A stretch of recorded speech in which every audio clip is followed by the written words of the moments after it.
I'm your host, Tommy Ashley. You listen Danny. to the Inside Carolina podcast sponsored by Johnny T-Shirt, JohnnyT-Shirt.com. Take a chance to rate us, review us, do all that stuff. Subscribe on YouTube. It really helps us. You can leave reviews, say whatever you want to say, good and bad. We like it all. It's all good for us when you leave us a review, especially a 5-star review. And one thing before I forget, if you leave a 5-star review and ask a question, we'll get to them at some point in these podcasts, either with Greg Barnes, Jason Staples, or whoever the guest may be. It has been quite a day. Full disclosure, we're recording this on Thursday afternoon. There has been a football cancellation. A very big member of the defense is academically ineligible. I've got Greg Barnes and Jason Staples with me. If you're on YouTube, I'll let Jason's appearance speak for itself. I'm going to go to Greg first. Greg, I don't know which is bigger news for North Carolina. I think the second part is. First part, Charlotte cancels because of COVID. Second part, Miles Woolfolk is academically ineligible after graduating last December.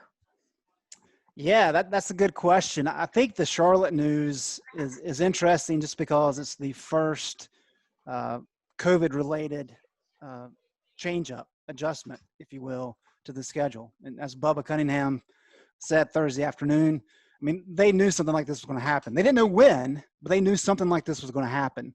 And I made mention of this in one of the message board threads.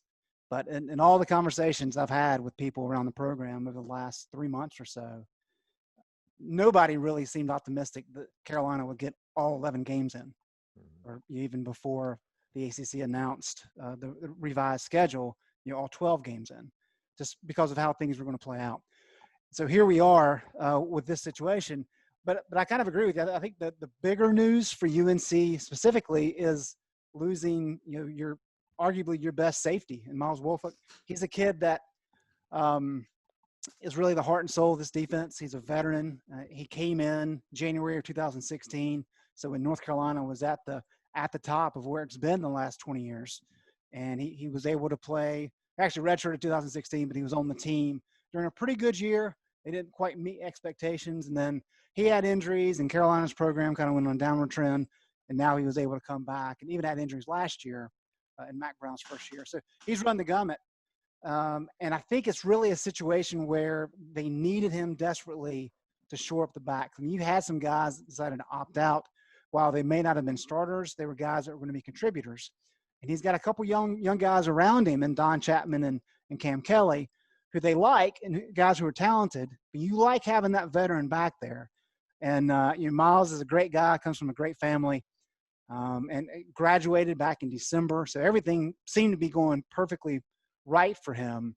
And then just an unfortunate misstep by him academically, and that has ended his North Carolina career. And it's really an issue for Jay Bateman moving forward, because now he's down 4 defensive backs, not including Bryce Watts at cornerback. So really four safety type players.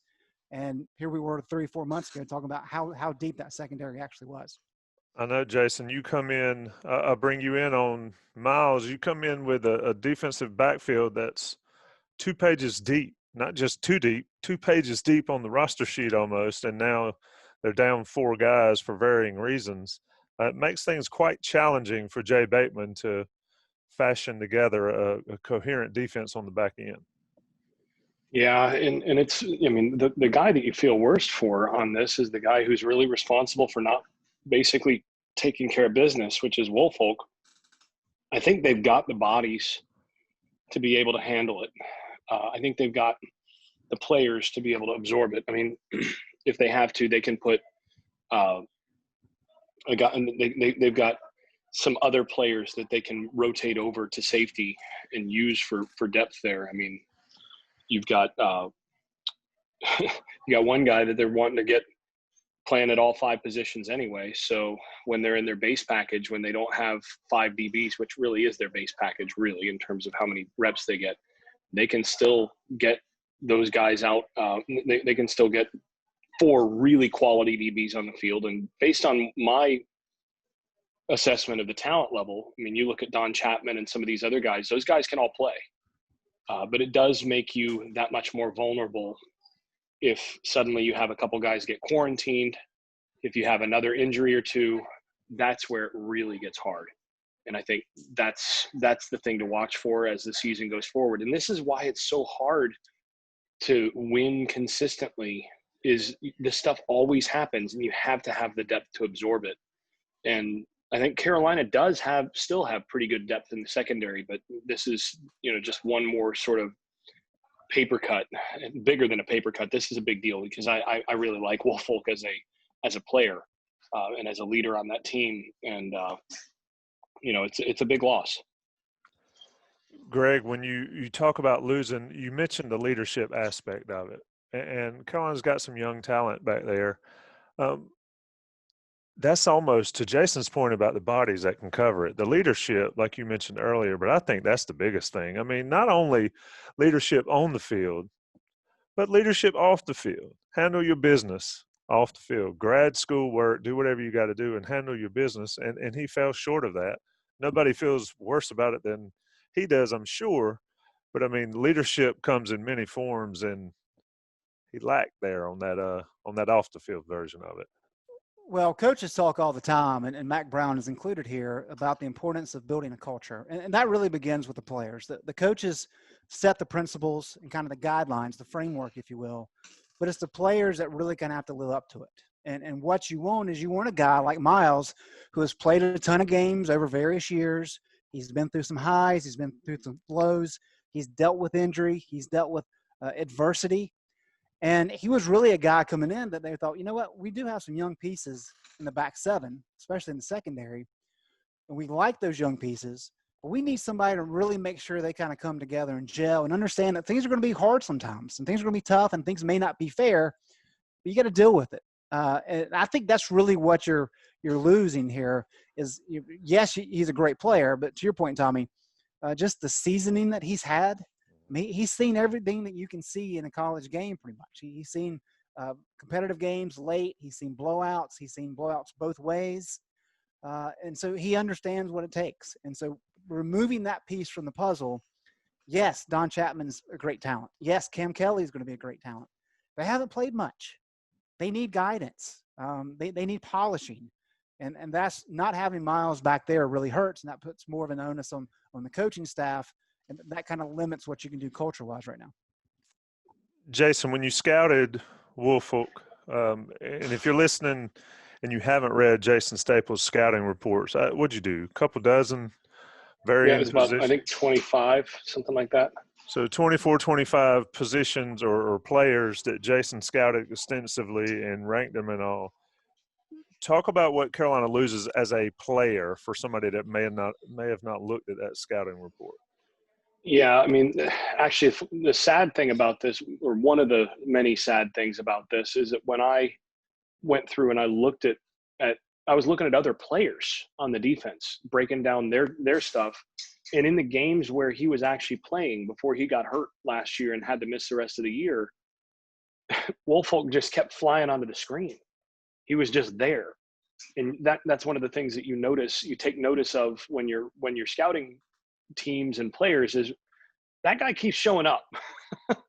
And one of the things that that stood out about him is he is, as I put it in the scouting report, he's a tough SOB, and he plays the chip on his shoulder and will throw his body into the fray. You see him flying towards, a ball carrier with 3 or 4 other guys around him, and the guy that makes contact is Miles Woolfolk. And a bit of a ball hawk as well, a guy who at different points last year, early in the year, got his hands on the football and found ways to make some splash plays just by being smart and playing with a high football IQ and being in the right position and doing it with an aggressive edge where, he's the kind of guy that he's going to get his hands on balls.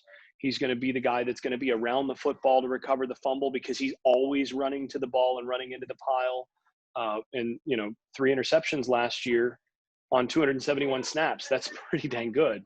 So you're losing one of the guys that you got some really good players in the secondary, but he's the one guy that has really proven to be a playmaker in the sense of being able to take and being able to get some takeaways, generate some takeaways by getting his hands on the football with interceptions, with pass breakups, that sort of thing.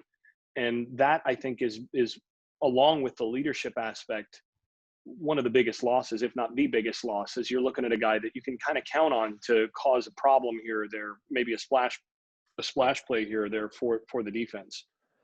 Yeah, he sealed the South Carolina game. And for those that listen to our Inside Carolina Live show on Saturday on WCHL 97.9 The Hill and streamed it, there'll be links here for it. They're replaying the South Carolina game after our pregame show. Our pregame show that's not a pregame show on Saturday. They're replaying that game, and Greg Wolf won that game for Carolina in the end. That's the type player that Carolina lost, and that's why I wanted to lead with him. But Greg, the biggest news, or some more big news that we talked about and everybody knows about, is COVID cost Carolina a matchup against Charlotte on the 19th. They knew it would happen. Like you said, the schedule sort of built in for that, but speak to the sensitivity and how easy it is, or how fragile maybe is a better word, that this season, this 2020 season is for Carolina and everybody. Right. Now, I think there was a period of time there when the Big Ten and the Pac-12 decided they were not going to play. Mac Brown even said at that point in time he had serious doubts that this season was going to take place. And everything was on shaky ground up until that point. But once we got through that week, I think everybody in the Big 12 and the SEC and the ACC, everybody kind of had a collective release. Everybody's like, we made it. We got through this. Everything's going to be peachy. It's going to be fine. But if you've been paying attention to what's going around the country, even in the ACC, we've seen some things happen where games have been rescheduled. I mean, Georgia Southern had like 30 players that couldn't play last weekend. Virginia Tech had to be rescheduled. I guess that game's now December 12th, I believe. Yeah. Yep. So you're pushing it there for Christmas purposes. So we've seen a lot of these motions going on.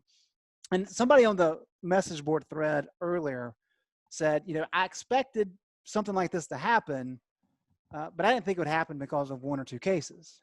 And I think that's kind of the crux of this issue, is because, in talking with people about this situation in the past couple of weeks, it was really never a major concern about having a rash of COVID cases, positive cases, right?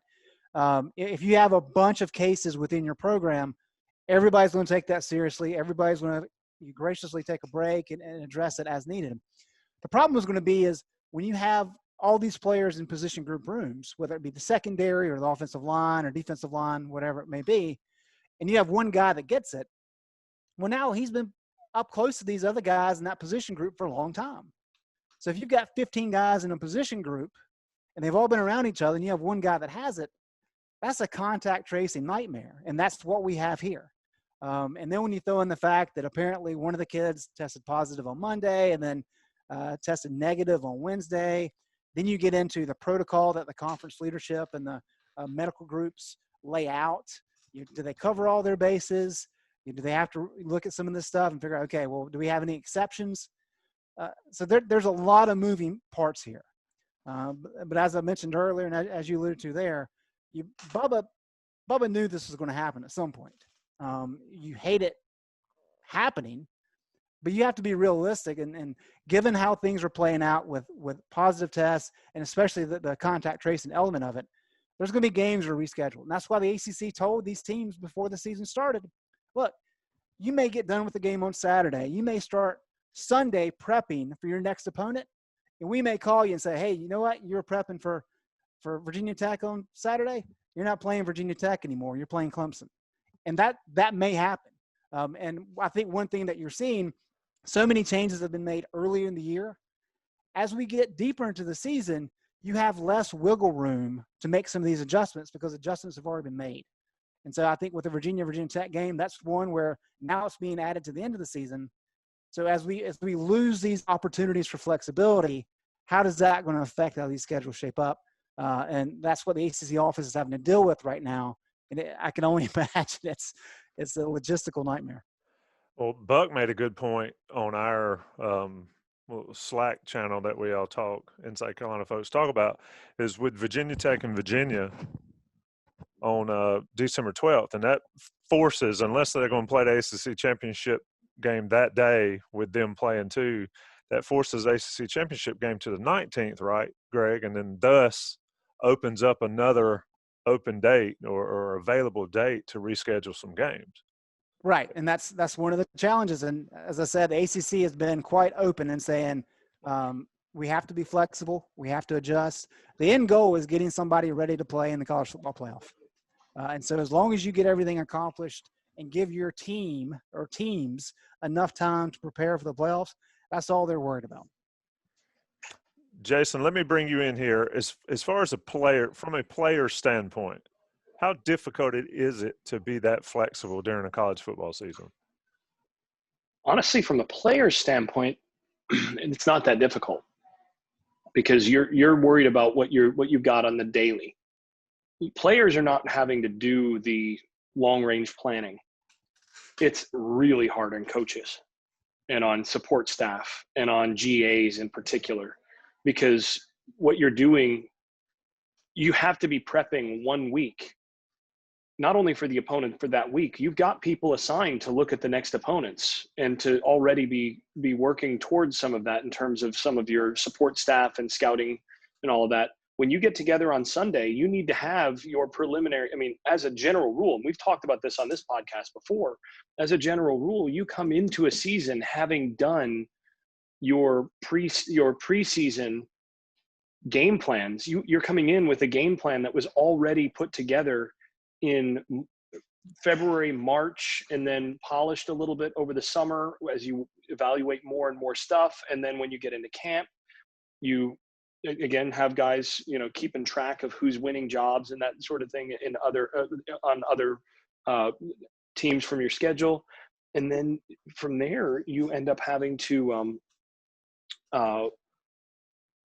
when you get together on Sunday, the week of the game, so you finish Saturday, you grade your tape, you do all that. When you have your coaches meeting on Sunday, you're already starting with preparation so that you're not starting from scratch with the opponent. You already have a lot of stuff that then you have to update as you're watching stuff and you're looking at stuff as a staff and you're starting to finalize game plan stuff. And then by the time you get through Monday, you basically have your game plan set.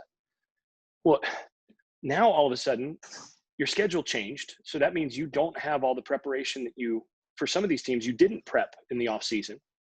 And then you're going to find out with 1 day's notice, or, basically 0 days notice, you get a phone call on Sunday that, the opponent's changed and now you're playing a team that wasn't on your schedule before.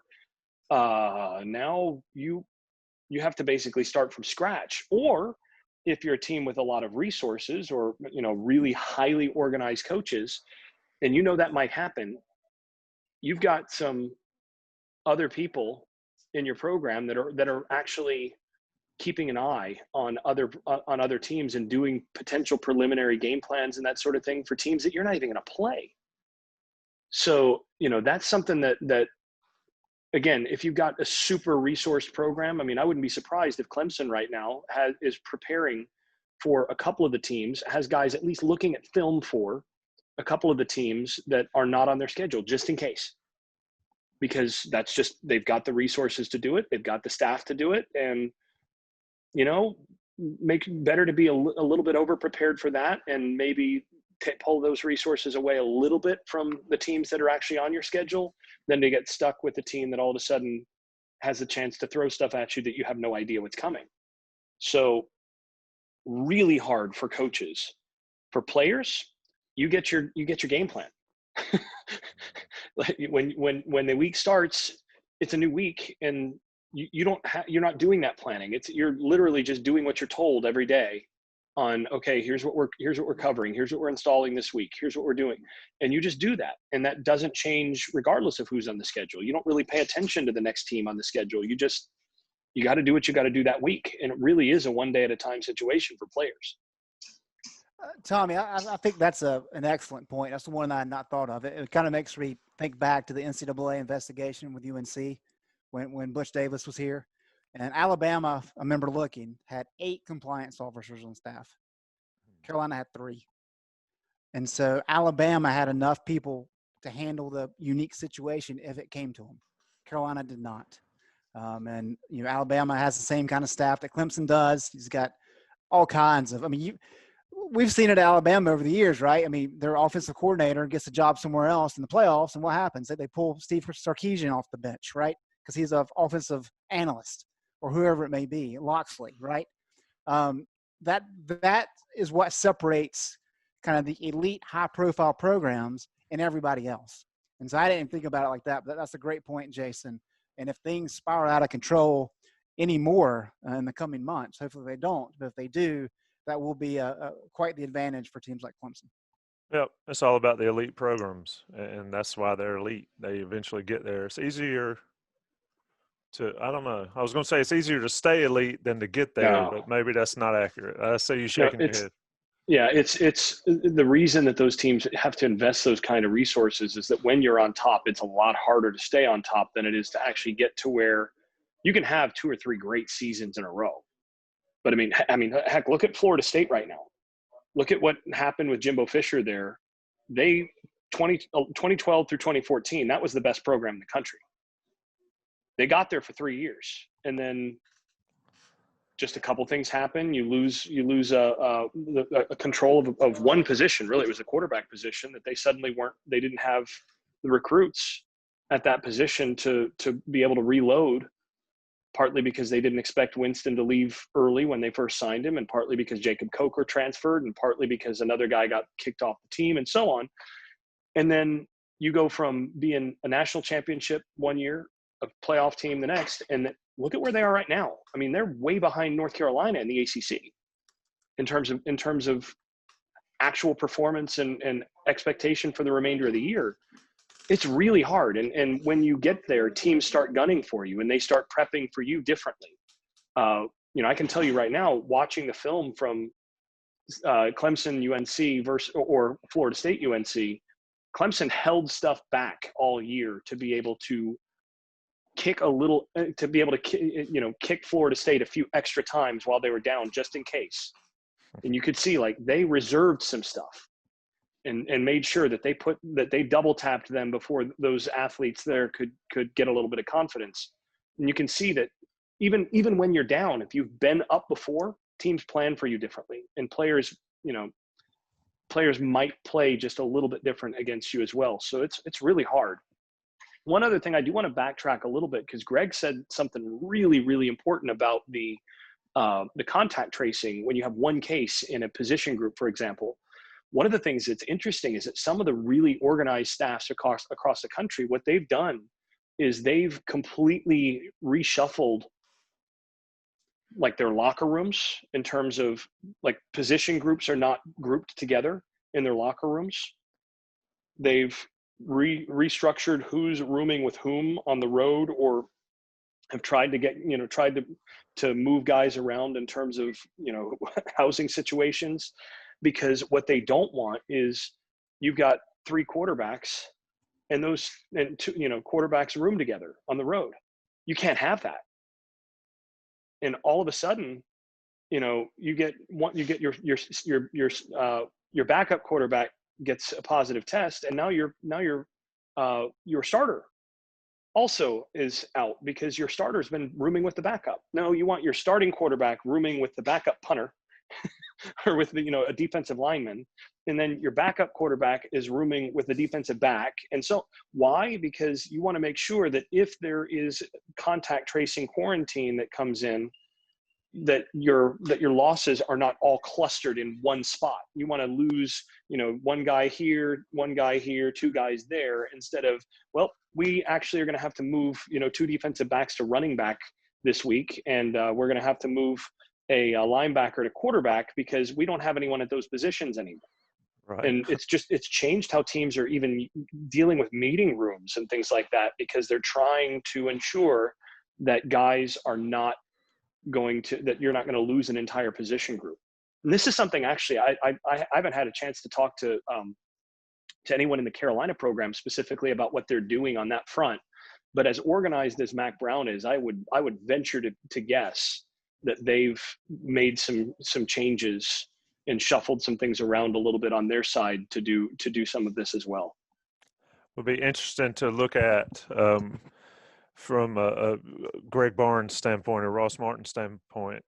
Greg, let me ask you one more question on the football side, or at least on this topic. Probable opponents for Carolina not to have 2 weeks off. We've seen it on the message boards, and like I told people earlier, we're recording this Thursday afternoon. By the time you hear it on Friday morning, it could be completely different. So take it with a grain of salt. But, Greg, there are some teams out there that are possible, right?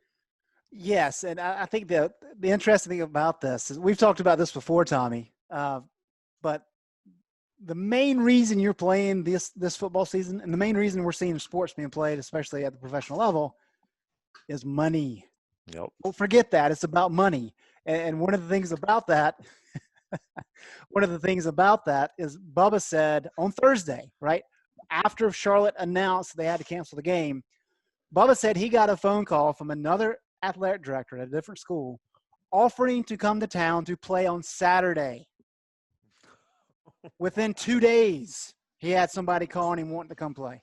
I wonder if that was Army, because Army has been calling everyone over the past 4 or 5 days. There have been some interesting reports about that. Army got a game canceled against, I think it was Houston. I can't remember for sure.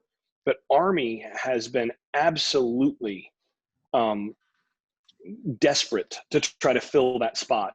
And so I bet you I would take Army against the field on that one. Yeah, Houston and Rice out of Texas both had a lot of cancellations early in the year because of spread around Houston area.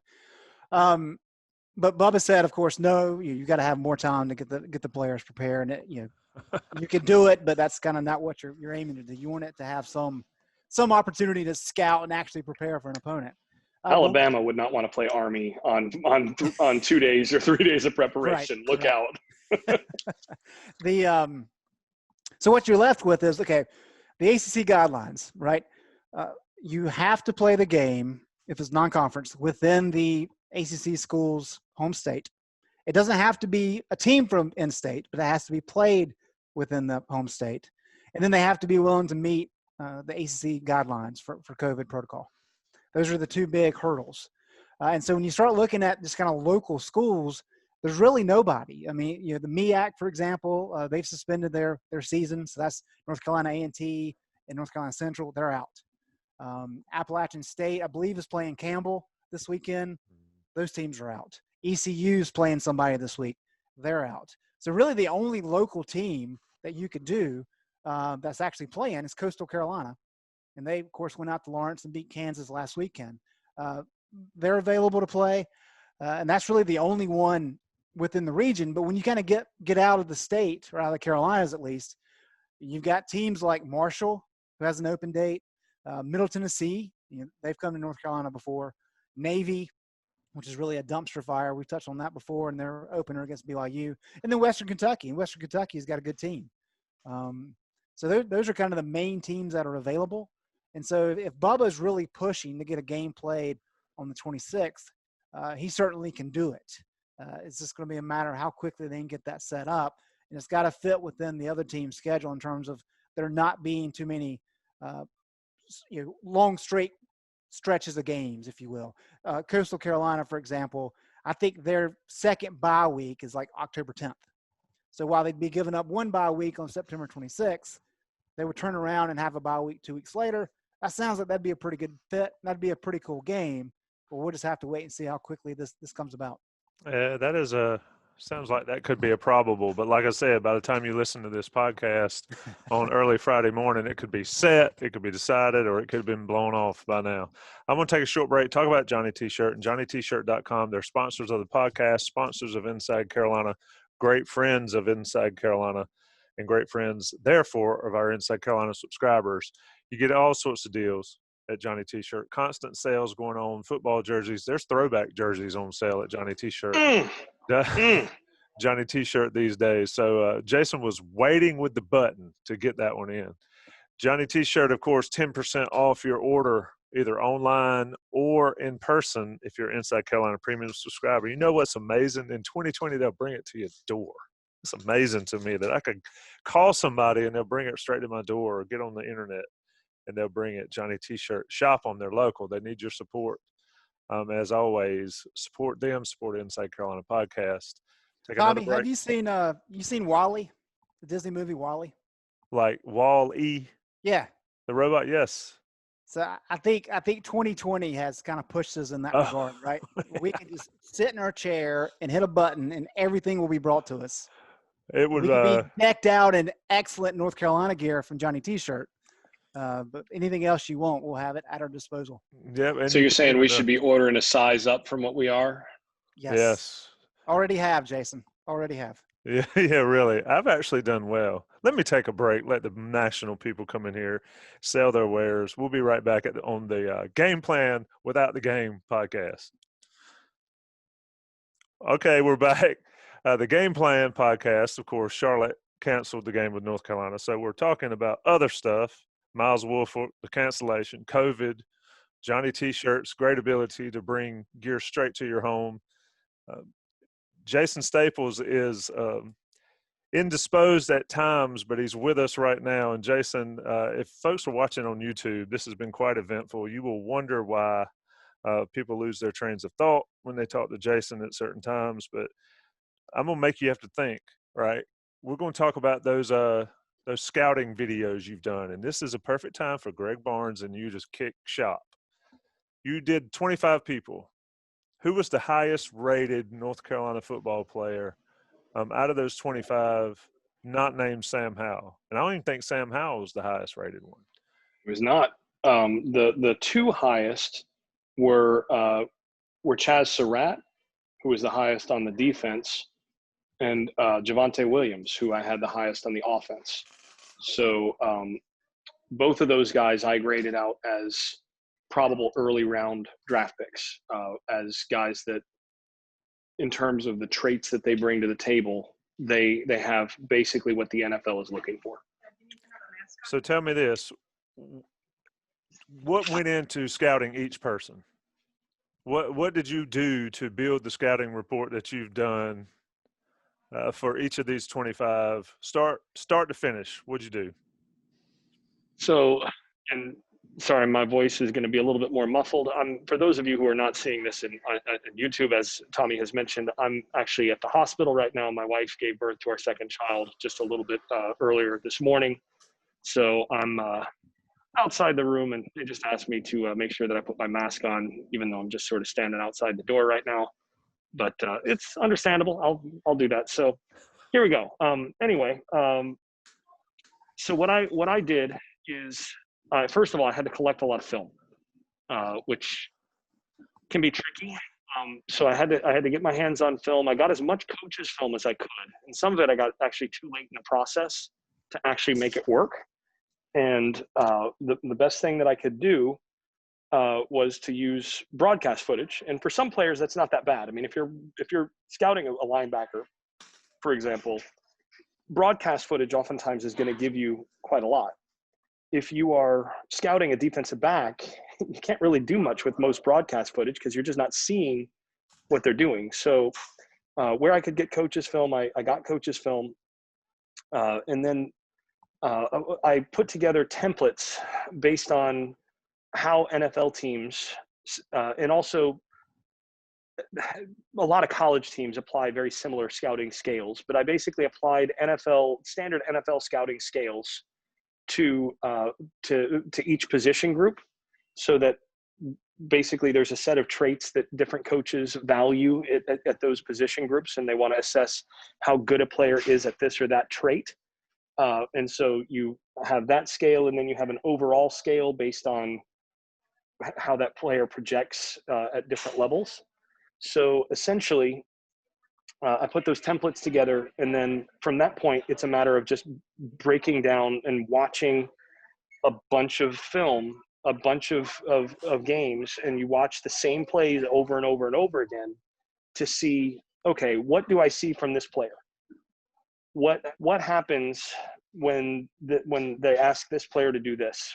What do I see when this player, thinking about Chaz Surratt, what happens when you watch, say 2 games, and you're just watching Surratt, and you're going back and you're winding it back, and you're taking a look at Surratt in each play, and then you go, what was his job? Okay, so that's his job there. Okay, he did his job. Okay, so how quickly did he trigger? Okay, and then you assess that for various plays, and you get a feel for what that player is able to do. So you spend some time watching the film, and you basically isolate where that player's strengths and weaknesses sort of fit together. And then from that point, what I would do is I would actually write out my impressions. So if you're looking at, for example, I'm pulling up my Chaz Surratt one here. You start to notice specific strengths, and it's like, okay, what jumps out? And you've got strengths, weaknesses, different things like that. And with Surratt, the thing that jumps out most of all, and this is true even when I first watched Surratt at linebacker in practice, was one of those, like, you kind of, your eyes kind of pop open, like, whoa, this guy moves so smoothly for this position. And he's a big guy. He's about 230 pounds, and he moves like a safety. Okay, so already rare speed and agility. You put that in the plus column, and then okay, so how well does he then apply that? I want to see various games where he's been asked to cover slot receivers or quicker players. How well does he handle that? Where are some weaknesses, or where are some strengths? Where do those show up in those cases? So I want to look at specific plays where that happens, and then I take my notes on that, and I put that down on my strengths. And then you start to notice, okay, how well does he pursue, those sorts of things, and you go down and you check those off. And then I'd do my little write up, strengths, weaknesses, and then I try to assess, okay, what's best case scenario? What could this player actually achieve if this player completely meets potential? What's the most likely kind of top level ceiling? And then for some of these players, I actually went back, and this is something that I just have done for a long time. Anytime I do scouting, I actually have a library. So this is one of the things that when I'm doing scouting of high school prospects, I have a library of former high school prospects who then went on to success in college and the NFL draft and the NFL. So that it sort of keeps you honest to say, okay, what does a superstar look like at this position? Because every high school player's tape looks fantastic when you're watching their highlights. But when you watch Adrian Peterson's highlights, it's different from watching even most 5-star running backs in any given year, right? You might have 2 or 3 5-star running backs in a given year, then you watch them, and then you watch Adrian Peterson, and you're like, okay, that's a 6-star. That's what that looks like. Okay, so that's what a top level player looks like at this position. Or you go and you find a corner, and like I added Jalen Ramsey as one of my, if there's a longer corner, this is what a great high school prospect who has some length at the corner position looks like. And so I'll watch that and then compare, what do I see? So somebody like Chaz Surratt, I'm looking for other people who have similar size profiles, similar size speed profiles, that sort of thing. And then I go and take a look at the tape and say, okay, who does he play most like? And how does he compare to some of these guys? And so then I try to get a comp on the basis of that. So for Surratt, I felt like the closest I could come was Ryan Shazier. And then from that point, it's a little bit of projection. And then at the end of all this, I edit together a video of various clips that try to show specific things, narrate over that video, and that's that. So it's a pretty involved process for each player. Jason, Tommy missed the most pressing question, and I'll have to work with him on his radio hosting skill set. I bumped my head on the turnip truck. That's right. That's exactly joke. Right. I'm guessing since your child has been born, you've already been able to run the baby through some drills. How would you evaluate your new addition in terms of, are we looking at a wide receiver like Papa, or are we talking more offensive line, defensive tackle type? Well, considering that there is, at this point, is still no female football at that level, I would guess that this one probably ends up in another sport. It's 18 years away. At that point, I'm not sure we're going to have college sports. I mean, being completely candid, I just don't know that we've had a higher education bubble for a long time. And COVID-19 has begun to show some of the real weaknesses of that we're already showing a little bit, but a lot of that's been that much more revealed. And you look at some of the changes that are coming down the pike, who knows what's going to be coming in 18 years. But this one, I'm sure will be introduced to quite a few sports. And, speed golf. You going to introduce her in speed golf? This one, just like the other one, will be out with me on the golf course by 3 months old, and they'll be better players than me by about 7 or 8 years old. So nice. That went a little bit different direction than I intended, Jason. So I'll follow up with this one. I think most people, and maybe this is me projecting, but I think most people were probably found the video that was most enlightening to be Joshua Ezeudu. Because Ezeudu is a good player, but also because offensive line is so difficult to judge and evaluate. What really popped about him that you liked? Well, it's just rare that you see a guy that's that big that moves as smoothly and easily as he does.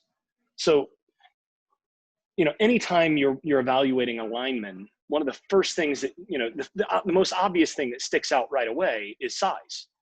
And that's one of the things, by the way, that makes it really hard to evaluate offensive linemen at the high school level. Is it's really easy to fall into the trap of, oh, that big guy is just flattening everybody in front of him. You get a 300-pound guy in high school, and he should be winning. He should be putting, the 210-pound high schooler across from him on his back every play. But that doesn't really necessarily translate to the next level, because at the next level, he's going to be going against a 290-pound or 260-pound guy who can really move and who has comparable strength. So now you have to bring in all of these additional skills to be able to mirror and to be able to move your feet in specific ways. And that's why it's such a difficult thing to evaluate that position at the moving from the high school to the college level. But again, it's still the first thing that sticks out. And this dude is huge. I mean, I remember when I first saw him and McKeithen in practice, one of those like, man, where did they find these guys? I mean, these guys are huge. And I'm talking, I played at Florida State when we had a massive offensive line and some freakish athletes. And these are that kind of physique.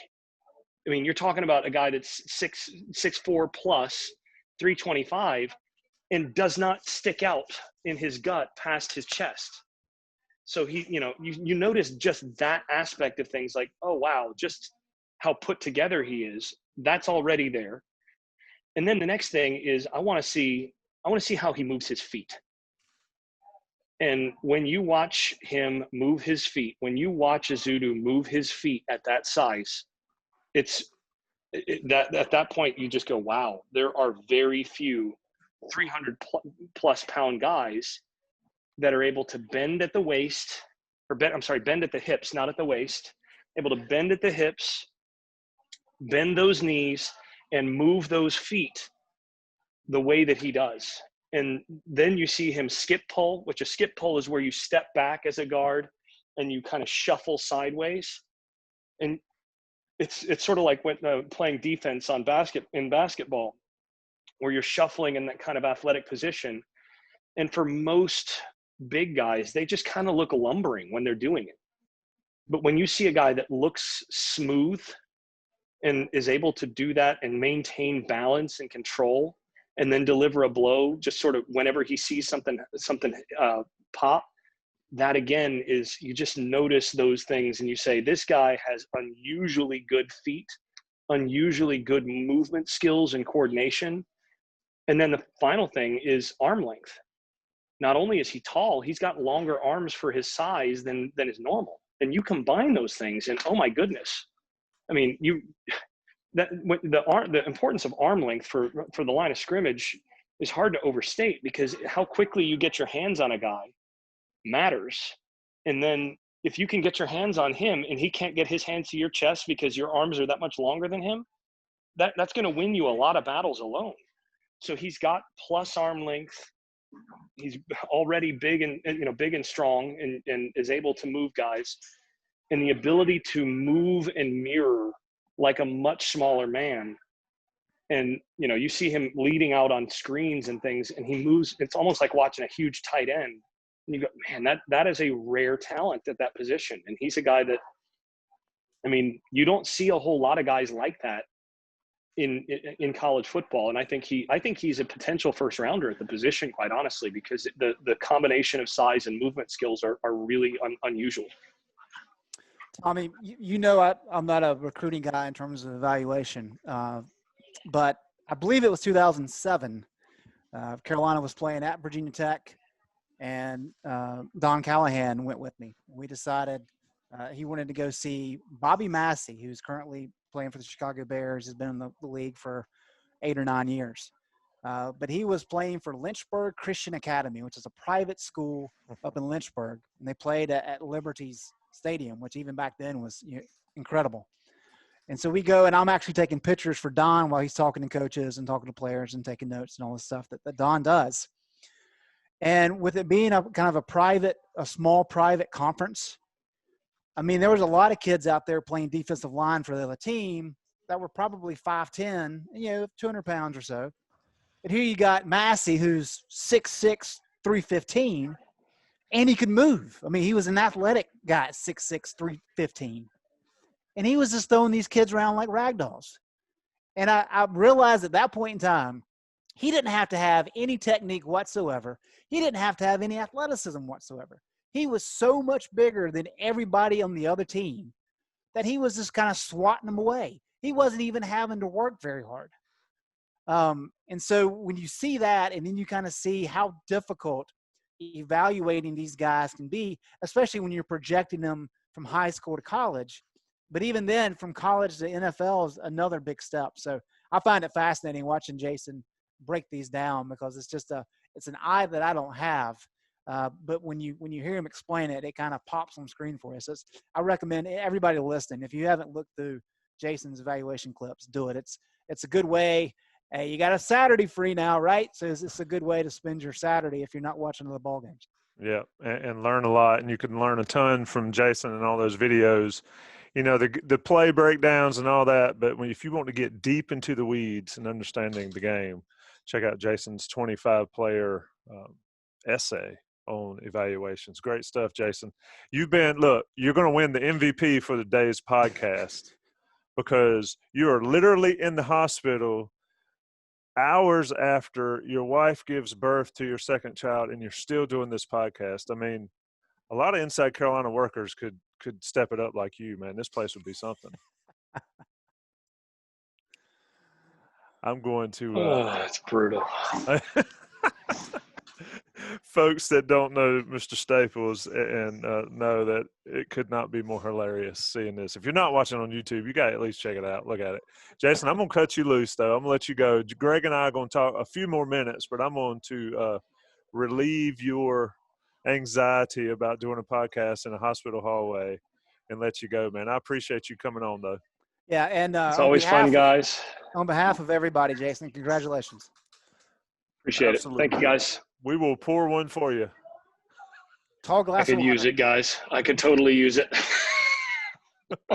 See you, Jason. See you guys. All right, Greg, let's wrap this up. People that stayed with us get a few little nuggets. We like to keep the shows separate. I know some people have recommended we keep the shows separate, but some days they're newsworthy. And some news that we thought maybe would come out today, Thursday, is North Carolina basketball schedule. At least we got a firm start date, right, Greg? We do. The original start date was November 10th, and that's been up in the air for months now. But as of yesterday, NCAA Division I Council announced that November 25th is going to be the official start of the 2021 basketball season. That is the Wednesday before Thanksgiving, for everybody wondering. And so by really where we're at, Tommy, is by pushing the season start back 15 days, all of a sudden that entire schedule becomes compressed. And so North Carolina, for example, Carolina had a game against College of Charleston scheduled for November 13th. They had a game at Hawaii for November 20th. And then, of course, you've got Maui, which had been scheduled for the 23rd, 24th, and 25th. So a lot of shifting is going to have to take place. The ACC has yet, granted, They haven't had much time, so they're still working on it. But they have yet to announce what their conference schedule is going to be. We know it's going to be 20 games, but North Carolina and all these other teams are really kind of at a standstill because now you've got November 25th. You know the ACC, because they went to 20 games, has been leaking into December because you don't have enough time in January and February and that first week of March to get all 20 games in. So now if you're talking about there being ACC games the end of December, you're not starting until November 25th. You've got a month there, essentially, to get in 7 games, which is what North Carolina is looking at. So it's going to be a challenge. I saw that the Battle for Atlantis has finally been canceled. How bad would it have been if they canceled last year's? I mean, how great a trip was that last year to go down and cover Carolina in Nassau? And if you had to cover it this year and it was in like Sturgis, South Dakota. It was going to be in Saratoga. South Dakota. Hey, I have a plane ticket booked to Maui. I would love to go even if North Carolina doesn't play out there. But Bubba Cunningham said Thursday, and it may come out even before this podcast goes up, but Maui's not going to happen in Maui. It sounds like they are in preparations of announcing another place to have that tournament. And I think that's one of the interesting things here is the way the NCAA has worded this is, if you're going to play in a tournament that has 8 teams or at least 3 games, you can only schedule 24 games during the regular season. And so Maui, of course, is a 3-game tournament. So North Carolina is looking at a 24-game schedule beyond Maui. And with Maui being rescheduled, it could show up. I mean, Asheville's a place they're talking about for Maui. So is it better in South Dakota?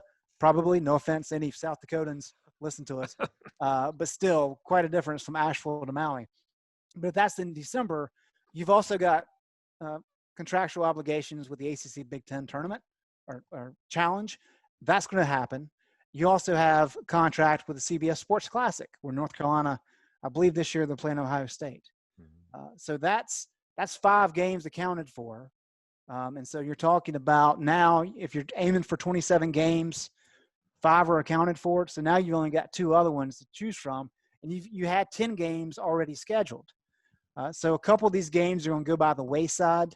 And I think the fact that at least 4 of those games, we don't know about the ACC Big Ten Challenge yet, but at least 4 of those games are away from the Dean Dome. You would think some of these games that are away games, like at Hawaii, and then what's another one? At Monmouth up in, I guess, what's New Jersey, you'd have to assume those probably aren't going to happen this year. That's just me speculating. But you want to make sure you get some home contests for the players so they don't have to travel much in December. And so that's really what they're working on is really trying to figure out, okay, when do we have access? Meaning, when is the ACC going to have their schedule in place? And then we're going to have a couple weeks here where we got to cram all this stuff in. And so it's quite the juggling act right now. Yeah, if folks think that scheduling a 10, 11-game college football season was difficult, throw in a 27-game college basketball season. It's with exams, Tommy. I mean, 10 of those days are during exam period. So that's another. Whew, yeah, it's an amazing time we're in. Greg Barnes, of course, covers it better than anybody. Inside Carolina Live, it goes on Saturday. It's at 10 a.m. on WCHL 97.9 The Hill. Greg Barnes will be a part of that. We'll pull him from the press box. We will not allow him to have a day off. He has to come to WCHL studios. We'll talk with Greg about a variety of topics. Ross, Don, they can talk man tower talk. Mike Ingersoll might show up on Inside Carolina Live. A lot of stuff going on. The game is not going on, but we still go on. Greg, much obliged for you taking time to join me today.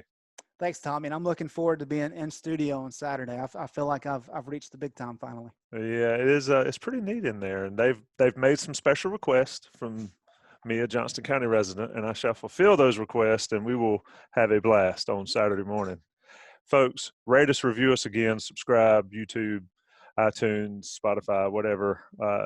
Apple Music, or excuse me, Amazon Music maybe one day, but will be an option. Inside Carolina podcast, sponsored by Johnny T-Shirt, The Game Plan, Tommy Ashley and Greg Barnes. We'll talk soon.